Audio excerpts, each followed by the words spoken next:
Apakah betul Ustaz? Ya. Nabi Ibrahim alaihissalam itu dibakar. Kan sifat api itu diambil sama Allah menjadi dingin. Jadi pertanyaan saya ini Ustaz, betul nggak sih itu ibu-ibu yang sedang masak itu masakannya tidak ada matang karena sifat api ditarik sama Allah. Oke. Itu terima kasih Ustaz. Jangan dipakai lagi Pak ilmu itu ya. Jangan dipakai lagi zikir itu.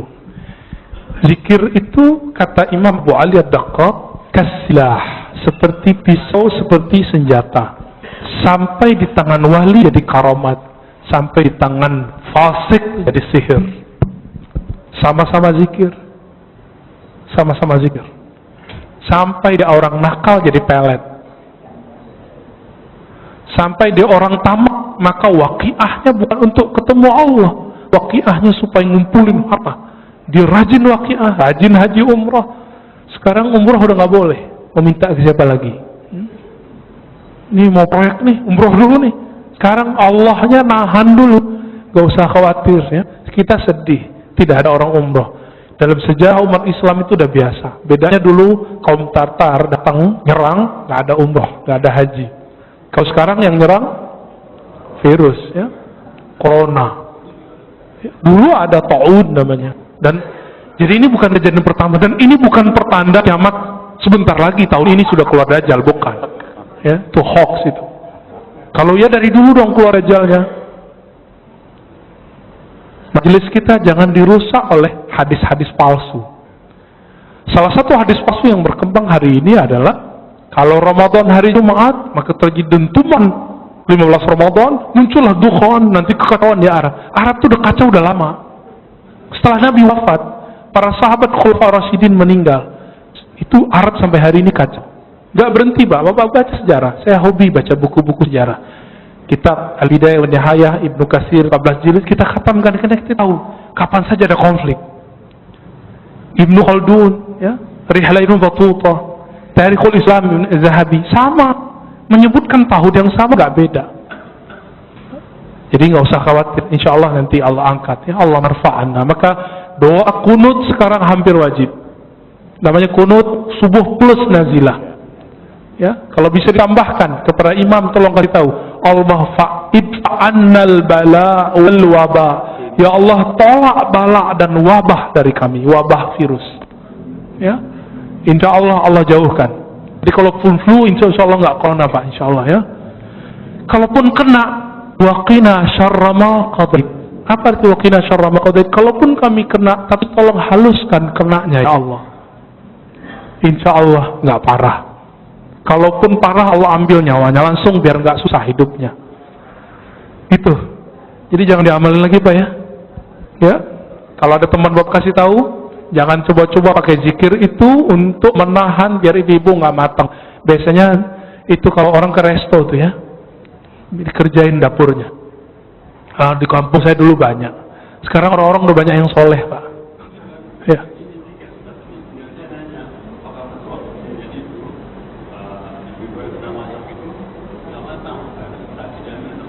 Enggak, itu mah ngakalin aja ya. Yang pasti di situ muncul kaidah Ahlussunnah. Apa kaidah dalam akidah Ahlussunnah? Api itu tidak membakar karena zatnya, tabiatnya. Karena hukum konstannya enggak. Tapi api itu membakar karena izin Allah. Apa kalimatnya? Ayatnya gimana Ustaz? Ya nar kuni bardan wa salaman ala Ibrahim. Wahai api, jadilah kamu kuni itu kan asalnya kun. Karena nar itu dia bukan benda yang berakal, disebut kuni, disebut dia feminim. Feminim pakai ya. Kuni, hendaklah kamu menjadi keadaannya dingin. Maka kalau api selama ini panas itu karena Allah emang titahkan kamu bakar. Sampai sekarang di kampung kita masih banyak ilmu debus, nggak pakai sihir, cuma pakai sholat 2 rakaat, zikir sesaat, mereka langsung nggak kebakar. Tapi kita cek di luar itu nggak bisa dia ya. Itu cuma karena dia zikir, dia lagi ngamalin Bismillahirrahmanirrahim, ya duru, ingin bukti. Jadi dia lagi ngamalin ilmu Nabi Ibrahim. Ya Allah, saya pengen bukti kalau benar ayat ini, benar hadis ini, Kalau siapa yang bersama Allah tidak ada yang menyakitinya, buktikan aku ambil api, jangan bakar diriku. Betul. Dan saya punya guru itu. Coba, alhamdulillah ibu saya dulu larang. Almarhumah ibu saya mengatakan, kamu mau jadi apa? Gak usah belajar itu. Lalu ketemu guru kami yang lain, Maulana Kasril, nanya, mau jadi emosional atau jadi penyabar? Saya jawab, ya penyabar lah. Kalau mau jadi penyabar, hindari ilmu-ilmu kebatinan, meskipun boleh secara hukum syariat. Maka saya nggak belajar ilmu-ilmu aneh, Pak. Ini belajarnya ilmu silat lidah aja. Ya, jadi tidak benar semua api saat itu cuma satu api, tidak semua api. Ya, siapa juga yang masak saat itu? Ya, ya itu khayalan orang lagi mentafsir. Pak Khairul ini pemain lama di Thorikoh ya. Saya akhirnya ketemu juga dengan murid Abu Yadim Yati. Sebelumnya 3 bulan lalu saya ziarah ke sana. Ya. Betul, beliau kalau ditanya Thorikoh Abuya apa? Saya dulu nggak tahu kalau beliau pernah ngomong begitu. Karena kita di majelis, kita jawabnya sama. Thorikoh antum apa? Jawabannya sama. Thorikoh saya ta'lim, ta'alum, ngaji. Saya baru dengar Pak, barusan. Ternyata Abu Yadim Yati, kalau ditanya thorikohnya apa, bukan Syazili, bukan Qadiri, bukan Naqsyabandi.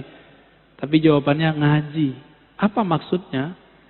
Beliau sedang mengajak, kalau ada orang belajar zikir, zikir itu kan sudah pakem, udah kaku, udah begitu-gitu aja. Orang yang zikir, kebakar Pak. Kalau dia cuma zikir, penawarnya adalah taklim. Jadi kenapa banyak, mohon maaf ya, orang belajar zikir kemudian jadi aneh-aneh, karena dia nggak ngaji. Itu yang dimaksud oleh Abu Yadim Yati. Maka murid-murid beliau yang ngaji terus bertorikot pasti pada waras seperti Bapak. Tapi kalau yang cuma zikir-zikir doang, wah itu udah nggak jelas tuh. Jalan, rambut udah nggak keurus, kemana-mana, udah nggak jelas. Karena dia sudah masuk ke alam lain, dimensinya bukan dimensi ini lagi. Dan nggak bisa balik, susah baliknya. Maka beliau menyindir orang-orang yang mencukupkan thorikoh itu dengan hanya ambil wirid, zikir, kebakar Pak. Zikir itu panas. Coba aja zikir. Allah, langsung hangat tuh. Hangat langsung. Kalau melewati dosisnya, bisa kebakar badan kita. Ini ibarat saja. Seperti orang kebakar amat teks. Jadi ini saling tawar-menawar. Ngaji doang, garing. Benar gak? Maka orang yang jago baca kitab, tapi tidak ahli wirid, garing ilmunya. Bosan kita dengernya. Ah, ustadz ini ngoceh doang. Gitu. Kering, kita nggak merasakan sentuhan kolbunya. Maka ini harus dijamak, digabung. Itulah thorikoh kiai-kiai kita, abuya-abuya kita zaman dulu. Ini saya mau kasih tahu Pak, banyak yang protes. Kok Ar-Razi masih muda dipanggil abuya? Itu bukan saya yang manggil diri saya abuya, itu guru saya yang manggil saya abuya. Dan di kampung saya biasa, buya, itu anak muda, tua, itu dipanggil buya. Tapi kalau abuya, itu langsung guru kita yang ngijazahin. Jadi itu bukan panggilan saya sendiri, saya lebih senang dipanggil Ar-Razi. Ar-Razi gitu. Atau dipanggil bro gitu Pak, lebih senang karena dianggapnya muda. Kalau abuya kayaknya tuhe ya. Mau gimana lagi? Kita hargai juga guru kita, masa kita nggak hargai? Ya, kalau saya menolak sama dengan menolak panggilan guru kan. Dan itu gak dibuat-buat kan, antum manggil-manggil aja kan. Karena guru sudah bertitah, itu ridhonya guru. Ya. Karena ilmu itu bukan fisik Pak, ilmu itu ruh, spirit. Jika ma'rifatnya tinggi, dia tua walaupun tubuhnya muda. Antum tua, tapi gak punya ma'rifat, itu bocah, bocil. Bonek, ya Boceh kata orang Persia, bocah kata orang Betawi, sama. Terus tadi tentang kok para habaib sayyid kok jarang bertorikoh. Antum baca buku namanya Al-Manhaj As-Sawi karya Habib Zain Sumait ya. Beliau yang mendirikan Rabithah Alawiyah. Bahwa torikoh Ba'lawi memang torikohnya am. Makanya kalau Pak Khairul nanya, Bib, antum torikohnya apa? Ya pasti dijawab, atuk saya. Datuk saya sudah begitu. Cukup Pak, itu khas untuk para habaib. Kita nggak bisa begitu. Di darah mereka ada darah putih Rasulullah Sallallahu Alaihi Wasallam. Maka mereka sedikit saja tasdik tentang abahnya, jidnya, itu langsung usul kepada Allah. Namun secara hukum alam, habaib tidak habaib kalau nggak ngaji ya jahil. Sama dengan orang biasa. Habib kalau nggak ngaji ya sama ke orang awam. Tapi kalau habib ngaji, kita kalah langsung Pak. Kenapa kita kalah langsung? Karena dia punya mahabbah yang tinggi kepada jin-jinnya dan Sayyid al-alamin baginda Nabi Muhammad SAW. Kalau kita kan mencoba mencari rasa dulu. Tapi untungnya Nabi menyebutkan nasab itu ada dua. Ada nasab warasah, ada nasab jisim. Ahlu bait. Maka ahlu bait ini ada dua. Ahlu bait biologis. Bin. Asegab, Atos, Adat, Aidrus, ada 200 ya, berapa tuh? Banyak banget itu. Ada Al-Mahjub, ya, ada Bazara'ah, macam-macam. Saya ke Prancis ini ketemu Bazara'ah. Tahu-tahu orang mana Pak? Orang Makassar.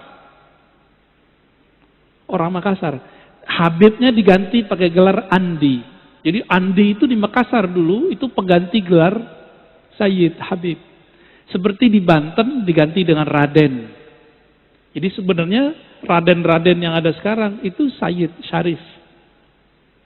Namun ada yang jalur yang kuat, ada jalurnya dianggap kurang kuat oleh Rabithah Alawiyah, jalur Azmat Khan.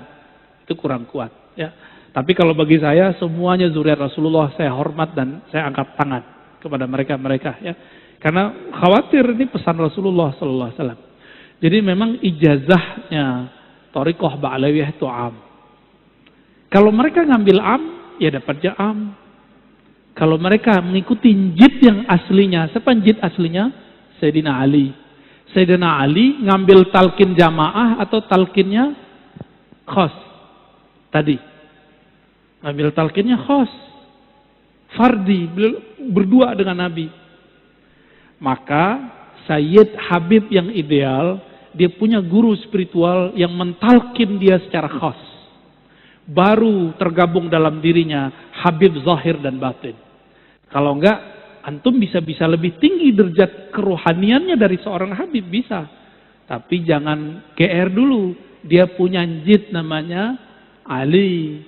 Punya jeddah namanya Fatimah. Itu beres urusan mereka tuh. Punya Hasan wal Husain yang Nabi katakan Sayyidah Syababil Jannah. Jadi mereka kirim Fatihah aja atau salawat kepada Nabi, lalu keluarga Nabi. Langsung bergetar itu dirinya. Coba lihat Al-Habib Umar. Setiap salawat beliau sudah hanyut Pak. Hanyut beliau langsung. Karena cerita tentang jidnya beliau. Baginda Nabi Muhammad sallallahu alaihi wasallam. Namun hati-hati para habaib sayyid ini jangan mengerdilkan rahmat Allah. Kan ada tadi jalur zuriat nur yang turunnya ke ulama meskipun bukan anak biologis Rasulullah. Makanya dulu para sadah, para asyraf, mereka juga berguru ke kiai-kiai yang bukan sayyid. Kenapa? Mereka menganggap walaupun saya sayyid, antum pewaris ilmu jid aneh, gitu ngomongnya. Maka mereka pun juga ngaji kepada para masyaikh, para kiai yang bukan sayyid. Karena pada hakikatnya pewaris Nabi itu bukan pewaris jisim saja, tapi al-ulama warasatul anbiya. Siapa saja yang ada nur khasyah, rasa takut kepada Allah di kolbunya, dialah pewaris Rasulullah yang sebenarnya. Meskipun tidak ada sayyidnya, tidak ada habibnya. Jika nanti dikumpulkan di hari kiamat, yang pertama Nabi panggil ya dia. Kira-kira begitu, ya. Jadi kita nggak boleh suuzon Pak sama habaib, nanti suul adab Pak, gugur semua torikot Bapak nanti, zikir-zikir Bapak hilang ntar, sholawatnya nggak nyampe. Nah, ini terakhir saya jawab, ada sebuah sholawat yang diajarkan Nabi, hadis Sahih Bukhari Muslim. Apa kata Nabi? Bacalah sholawat, Allahumma sholli ala Muhammad wa ala alihi wa azwajihi wa dzurriyyatihi. Ya Allah, sampaikan salam, sholawat rahmat kepada Muhammad, Nabi Muhammad, keluarga Muhammad, istri-istri Muhammad, dan keturunannya. Ini mukjizat Nabi. Keturunannya sampai sekarang masih ada. Jadi antum baca sholawat tuh mereka dapat Pak, zuriatnya. Tapi zuriat ada dua, zuriat ruhi, zuriat jasadi. Jadi kita yang bukan raden, bukan sayyid, punya kesempatan menjadi zuriat ruhi. Semoga kita bagian dari mereka, amin ya rabbal alamin. Saya rasa cukup ya. Semoga kajian ini diridai Allah. Amin. Aib kita ditutup oleh Allah. Amin. Allah masturna bisitrikal jamil. Wa nas'aluka ridhak. Wa nas'aluka ridhaka wal jannah. Wa ajirna minan nar. Wa ajirna minan nar. Razuqna ya Rabbana ma'rifataka wa musyahadatak. Wa sallallahu ala nabi Muhammad walhamdulillah rabbil alamin. Pertanyaan saya Ustaz. Dalam tariqah itu kadang-kadang mereka zikirnya sampai keras sekali. La ilaha illallah itu ya. Ya. Itu kan kadang-kadang kalau yang dekat rumahnya itu kan merasa terganggu karena keras suaranya. Sedangkan di dalam Al-Quran itu Allah berfirman, ud'u rabbakum tadarru'an wa khufyah. Berdoalah kamu kepada Allah dan tadarru' dengan rendah hati, wa khufyah dengan suara yang samar-samar. Sementara banyak orang yang zikir dikeraskan, doa juga keras. Nah, itu yang sebetulnya yang bagaimana Ustaz, yang sebenarnya yang bagusnya yang mana itu, apa jahar juga boleh, apa sir boleh? Kalau yang jahar itu dalilnya apa Ustaz? Kalau yang merujuk kepada Al-Quran kan harusnya kita itu kalau berdoa, berzikir ya khufyah, artinya khafi, secara pelan, secara samar-samar gitu ya. Baik. Itu aja Ustaz pertanyaannya. Wassalamualaikum warahmatullahi wabarakatuh. Atau perempuan? Akhwat? Nggak ada. Okay. Ini pertanyaan konfirmasi sebenarnya ya. Karena antum kayaknya pengamal zikir keras juga. Itu nurnya nyambar-nyambar Pak. Kalau kita berani klaim, di Quran zikirnya cuma lembut. Itu ayat yang mana dulu? Kan surat Al-A'raf ayat 205. Antum gak baca Al-Baqarah ayat 200? Ya kan? Gak baca hadis Nabi, Sahih Bukhari, Sahih Muslim, atau hadis yang tadi, biraf'is saut. Siapa yang paling mengerti isi Quran? Ahlul Quran. Siapa yang menulis tentang adab ilmu Quran? Imam Nawawi. Tibyan.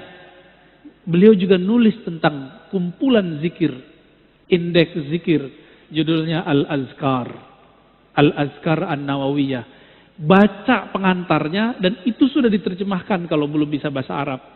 Kalau yang udah bisa bahasa Arab, nikmati yang Arabnya. Apa kata beliau?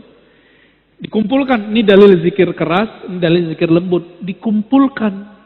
Jadi orang-orang yang masih mempermasalahkan zikir keras nggak ada di Quran, itu orang nggak ngupdate ilmu. Jahilnya murokab sudah. Itu ditulis sudah abad ke-7 Hijriah, tahun 600-an Hijriah. Imam Nawawi udah nulis, masa ente belum update juga sih? Gitu kita bilang, ngomong ke dia. Apa kata beliau? Zikir jahar, zikir sir, dua-duanya tidak boleh dipertentangkan. Karena dua-duanya sabit fil Quran. Dua-duanya ada di Quran. Terus gimana? Nabi itu kadang mengajarkan keras, kadang mengajarkan lembut. Itu aja. Hanya ulama ahli fikih, ahli zikirlah yang mengerti kapan keras, kapan lembut. Jadi fas'alu ahla zikri, tanya ke pakar zikir, kapan kita keras, kapan kita lembut. Salah satu murid dari Abah Anom datang kepada saya, Ustadz, saya kalau zikir la ilaha illallah ba'da sholat harus 165, harus kenceng.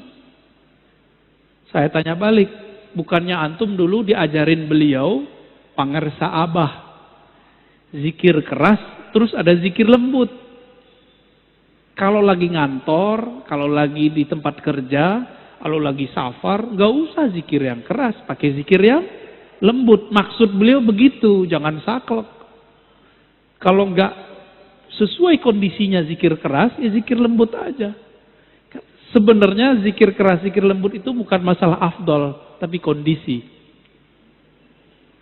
Di saat kolbu kita sedang bermasalah, maka zikir jahar paling afdal. Di saat zikir kolbu kita sudah tenang, jiwa kita sudah teratur, zikir lembut itu lebih afdal. Maka muncullah satu kalam dalam riwayat Al-Baihaqi, khairu dzikri ma khafi. Sebaik-baik zikir itu yang lembut lirih. Baru nyambung sama surah Al-A'raf, wazkur rabbaka fi nafsik. Sebut nama Allah di dalam dirimu, dalam lembaga jiwamu, dengan kerendahan hati, dengan tidak menjaharkan dengan lisan. Baru masuk. Jadi ayat ini jangan dipertentangkan dengan ayat yang lain. Ya. Ini yang lucu, teman saya praktisi ruqyah membid'ahkan zikir keras. Tapi kalau dia meruqyah, dia bentak-bentak orang pakai takbir. Bentak-bentak orang pakai ayat. Padahal Nabi nggak pernah bentak-bentak orang pakai takbir, nggak pernah. Malah Nabi yang dibentak orang. Siapa yang melindungimu dari pedangku? Jawaban Nabi, Allah. Langsung jatuh dia. Jadi Nabi kalau baca Allah jadi pedang, Pak. Sakti. Kalau kita baca la ilaha illallah, takbir, udah berbuih. Udah habis suara. Nggak menang-menang juga. Kalah lagi. Berarti kita baru baca di lisan. Tentara Al-Mahdi di akhir zaman itu menaklukkan Rum cukup dengan takbir. Berarti takbir dia takbir yang mana tuh? Bukan takbir yang berisik, tapi takbir yang menggetarkan langit dan bumi. Yang bersumber dari kolbu, terjun, tembus ke dalam kolbu. Jadi nggak ada masalah. Mau zikir keras, mau zikir lembut. Namun kalau tetangga kita terganggu ya kasihan, Pak. Zikir lembut lah. Kecuali antum lagi mabuk zikir. Ya. Apa kata Nabi? Uzkurullah hatta yakul. Zikirlah kepada Allah hatta yakulal munafikun. Sehingga orang munafik berkata, muraun. Di riwayat kedua, majnun. Sampai orang munafik menuduh kamu gila atau ria. Ya. Makanya dulu ada yang nanya di sini, mohon maaf langsung saya potong karena beliau sudah sepuh. Itu zikir hitung-hitungan, kenapa itu? Langsung saya mohon maaf saya potong langsung, kasihan. Masih ada beliau? Masih ada? Wah, kalau Ma'ani dia nggak mau ikut ngaji lagi. Nggak apa-apa ya. Itu kenapa? Masa seumur begitu masih suuzon sama orang zikir, ntar jadi munafik kata Nabi. Bahaya. Maka semoga semenjak saat itu dia tidak suuzon lagi sama orang yang berzikir. Kira-kira begitu. Wallahu a'lam bishawab.